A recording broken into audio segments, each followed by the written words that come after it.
Hey, I'm a former U.S. Navy SEAL. I served for 8 years from 2014 to 2022. Did 2 deployments during that time. My last 2 years I served as a sniper instructor for NSW at our NSW schoolhouse.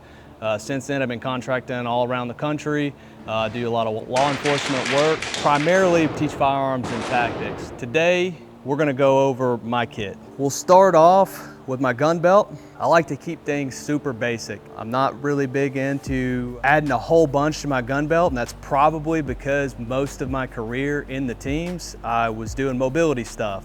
So I don't really like the big blowout pouches and stuff on my low back because it chews my low back up if I'm gonna be in a vehicle for a long time. Even today when I'm doing law enforcement work, I spend a lot of time in vehicles. So having that extra tension on your low back, digging in all the time just makes it to where you really don't want to wear a belt. I find if I keep it nice and slick, I don't have that issue with the low back pain or whatever. I always keep a tourniquet on the belt and a tourniquet on the kit, okay? That way, no matter what, I always have a tourniquet on me, and as soon as I'm in full battle rattle, I'm ready to go, I have 2 tourniquets because, you know, I might need 2. As far as the pistol belt setup goes, I always situate my pistol to where it's going to go right over my right pocket. Why, you may ask? Because my hand naturally wants to go to my right pocket. I've been putting my hand in my pocket my whole life. It makes it nice and natural to find a touch point and be able to draw that pistol. I do the same thing with my pistol magazine pouches. I see a lot of guys that are moving them closer to center. It's all shooter's preference. It's just what you like. One reason I don't like it in the center, again, is mobility, right? If I'm sitting in a car and I've got Glock 17 magazines sitting on my appendix, it can kind of chew you up a little bit. You start feeling your kit digging in your belly. I don't like that, so I keep it over my front pocket. Ready magazine pouch for my rifle. If I don't have time to get my kit on, I'm responding to an emergency or something, I always like to have at least 1 extra rifle magazine. Drop the mag. It's natural, it's a real natural movement to me because I always reload my pistol from basically the same position. So, and dump pouch is super handy. I really like Agilite's design of being able to roll that up and stow it away, because that means, again, mobility and stuff, that's less stuff for me to catch on, you know, the levers on your car seat and get jammed up while you're trying to get out of the vehicle quickly or in a hurry. So I like that I can roll that up and it's easy to just pull that tab, drop it, and then I have a place to put extra mags when I do tack reloads or whatever the case may be. And that's basically it for my gun belt. I personally like to have a drop leg strap. I like to do a mid-rise. I always think that the best draw, especially when you're wearing plate carriers and stuff, you should be able to cup the bottom of your holster. That's gonna set your grip into a position to where you're not so high and tight up against your kit that's gonna impede your draw stroke, but you're not so low that you have to do a side bend and roll down and waste that movement and slow down your draw. So I find that that's a nice, comfortable position. The strap just kind of keeps that pistol to my leg if I have to run. All right, if I'm shooting static on the line and I'm not running, it really doesn't make much of a difference, but I would encourage anybody that's training with your weapons to be doing some movement, right? If you only shoot static on the line, you might find little things like that that aren't gonna work out as well once you start adding movement. But guess what? A gunfight is a fight. So you're gonna have to be able to move and be mobile and be able to utilize your equipment. So moving on up to the kit. As I said before, I like to stay super basic, and I'll talk over different changes I've made since my time in the service and my time as a civilian. Just basic and standard, 3 magazine pouches.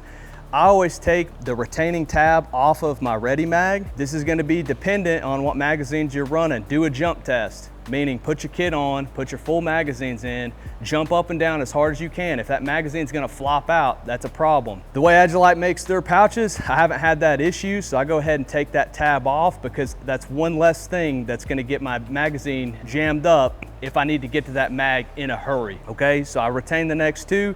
These are my tack reload magazines, so I have that extra time that I can defeat this retention strap and top off my rifle on the fly. But this is emergencies. I typically like to keep it streamlined. I don't like doing double magazines because I can't really shoot prone very well, and I just feel like it just gets in the way of me manipulating my rifle, switching shoulders, whatever I have to do. Going hands-on, just doing basic things. That extra 2 inches of standoff off of my chest just kind of bothers me. So I like to keep it nice and slick. I'll show you how I carry extra magazines when we get to the back. Okay, in the front, I have a dangler pouch. 99% of the time, this just has a blowout kit, okay? So like I said about the tourniquets, you gotta be able to fix yourself, you gotta be able to fix your buddy, you gotta be able to fix suspects. If you're in law enforcement, if you're in a civilian, you're responding to an active shooter scenario, you're gonna wanna be able to, after you've neutralized that threat, to be able to help people out. So it's just a really good thing to be prepared for, having a good solid blowout kit. A lot of danglers have an extra place for a tourniquet. I stuff a tourniquet in there, like I said. Another option that I've done in the past, they make under the plate blowout kits. Okay, so they just slide underneath your plate. Please don't put it on the outside of the plate. I hope you can figure out why that would be a bad idea. Put it on the inside. They're usually pretty low profile. You don't really even notice they're there. And if you got a good pull tab, you can pop that out and you can get to it if you need to use it. I personally don't really care if you do front or rear. I think it's easier to get to my front plate, but there's more probability that I've been hit in the front plate, right? But that's what my plates are for. So that's the front of my kit. In the back, I don't even know what these are called. I think they're called butterflies, but basically I can have 2 separate magazines coming off the back of my kit. And what that allows me to do is have 2 extra magazines that don't bother me even a little bit, that I can access no matter what. So I can easily reach here, drop that retention, grab it, load the magazine. If I'm completely out on the front, I can still do basically a speed reload coming from the back. You don't need too much shoulder mobility to do it. And it's just a nice, easy place. Again, trying to keep my kit streamlined and clean. I don't want anything that's gonna impede me presenting my rifle, getting hung up, getting that buttstock hung up on stuff. As you can see, I've got my sides completely and totally clean.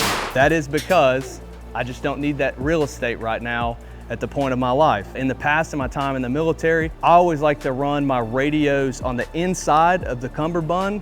So I would MOLLE them to where they're oriented inside, again, to keep that clean, to where I can move my arms and stuff without anything getting hung up. If you need extra real estate for magazines, I would always recommend come on your support hand side. If you need a flashbang pouch, if you need frag grenade pouch, whatever the case may be, I always opt to go to my support side because I'm having to present that rifle and manipulate that rifle. I gotta do my reload. I don't want it getting hung up on a bunch of pouches on my shooting hand side. Okay, so that is the reason that I keep the sides clean. Let's see, what else? Back of my kit, you'll see I have a long strip pouch. That's for a slap charge. That's not something that I need on an everyday, but oftentimes I'm training military units that are utilizing slap charges, so I keep it on my kit. That way I can demonstrate to them how you can easily access a slap charge off the back of your kit. Other things that I've carried in the past is a pry bar. So slap charge on the left, I have a pry bar on the right that I can access using my offhand. That's kind of the big key. You don't want to have to take your hand off fire control to access a pry bar, because if you're accessing your pry bar, you're probably at a door. Sure, if somebody's holding security on that door, you can back off, get to your pry bar, but I like having easy access to the tools so that I can defeat the door in the simplest way possible. And oftentimes the pry bar can do it. We don't have to go explosive right away. So yeah, if we're doing a lot of long patrols or working in the desert, I might put a camelback on the back. Putting that slap charge pouch all the way to the side allows me to put like a standard camelback pouch in the center, and I can fit both. But again, just trying to keep my kit streamlined, have nothing impeding my ability to move and present my rifle to the threat or move around the house. Yeah, so that's it. That's all I got for the kit breakdown. If you like my kit, let me know. If you hate it, let me know as well. I'm sure somebody out there is gonna hate it, but this is what's been working for me. It's what's worked for me for a long time, and I like to stick with the fundamentals. It's always worked for me. Anyways, thanks for watching.